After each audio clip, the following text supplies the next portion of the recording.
definitive coastal delineations. Through this purchase, we doubled the size of the United States. At this time, communications between the colonies was by coastal shipping.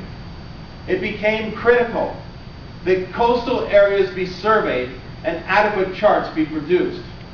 This endeavor was essential to our new nation's growth and progress. In the same period as the Louisiana Purchase, I commissioned Meriwether Lewis and William Clark to lead an expedition across the Continental Divide to the Pacific.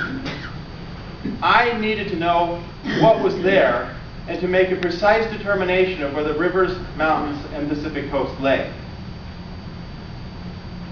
Lewis and Clark were instructed to survey rivers and mountains and to return all information on a regular time frame. Specimens of rock, plants, and anything new or different was to be sent to me. Imagine my surprise when a large crate arrived at the White House. Growling and scratching sounds came from inside the crate. What could it be? These explorers were very creative. They had sent me 2 grizzly cubs. This was my first glimpse at a grizzly.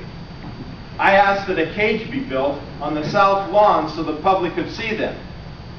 On many days, I would walk the south lawn with the cubs pulling at my pant legs, growling, wrestling, and playing until they got too big and had to be moved to a safer place for them and for me. I assigned the execution of the Act of 1807 to the Treasury Department under Secretary Albert Gallatin. The Secretary and I discussed the urgency for coastal surveys. He immediately issued a circular requesting men of science to submit plans for the first scientific civilian agency of the federal government. 13 plans were submitted.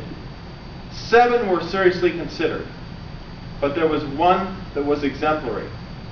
That was from Ferdinand Rudolf Hassler, a leading international scientist born in Switzerland and residing in the United States since 1805.